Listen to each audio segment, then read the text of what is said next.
En este vídeo vamos a conocer los problemas que plantea el trabajo con datos imperfectos, con ruido y valores perdidos, así como algunas de las soluciones a las que podemos recurrir.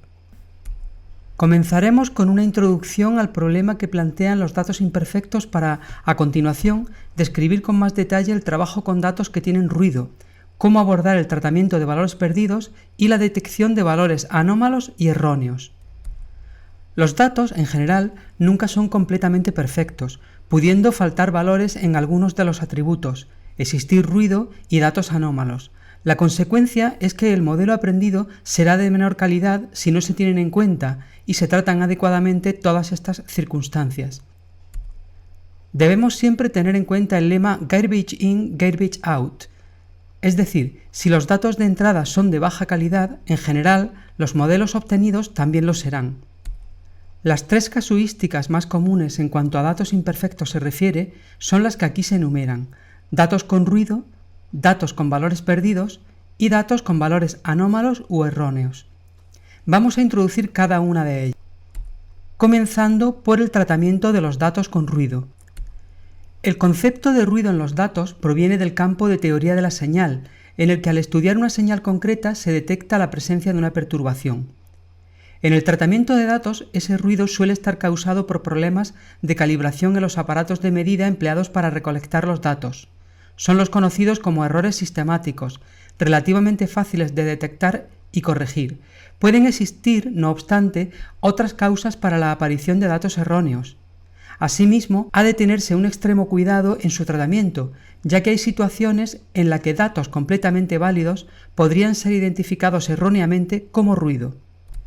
El primer ejemplo de este tipo de situación son los conocidos como small disjuncts.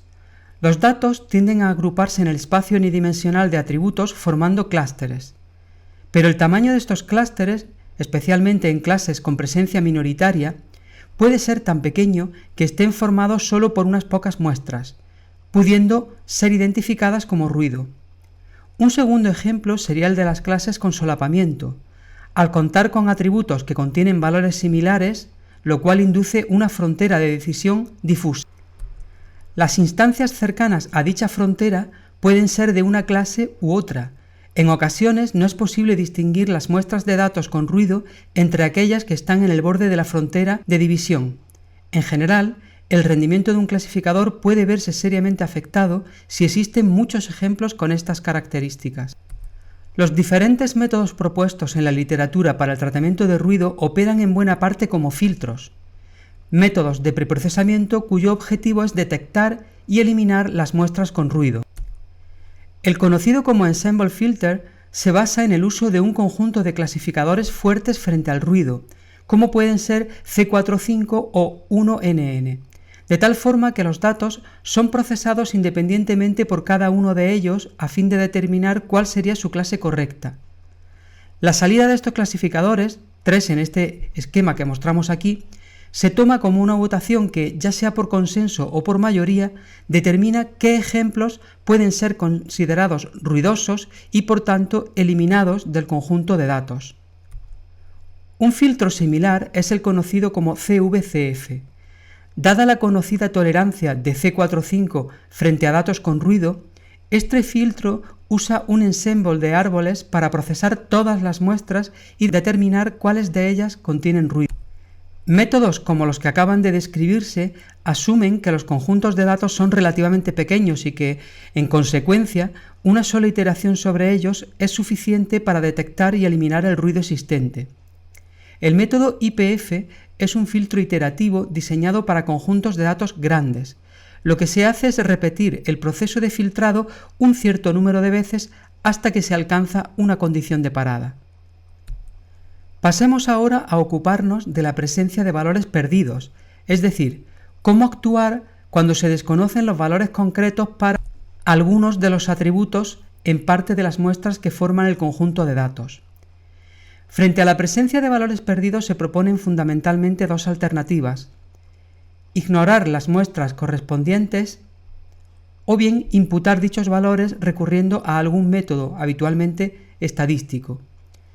La primera opción es simple, se limita a eliminar las muestras cuyos atributos están incompletos pero conlleva claramente la pérdida de información que podría resultar valiosa.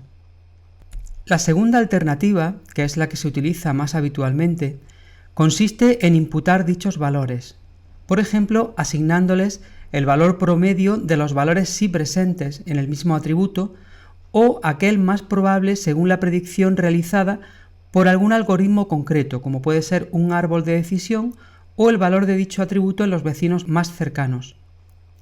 En este ejemplo se muestran dos alternativas a la hora de imputar el valor perdido en la 1/10 muestra. Por una parte, se opta por preservar únicamente la media. En el segundo caso, se ha optado por preservar la desviación típica de los datos conocidos. En cada caso, el valor a asignar es diferente, así como el error de estimación que se obtiene al final.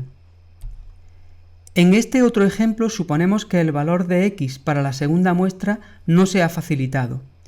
En el proceso de imputación podríamos tener en cuenta no solo la frecuencia de los distintos valores en dicho atributo, sino también su distribución según la clase a la que pertenece cada una de las muestras.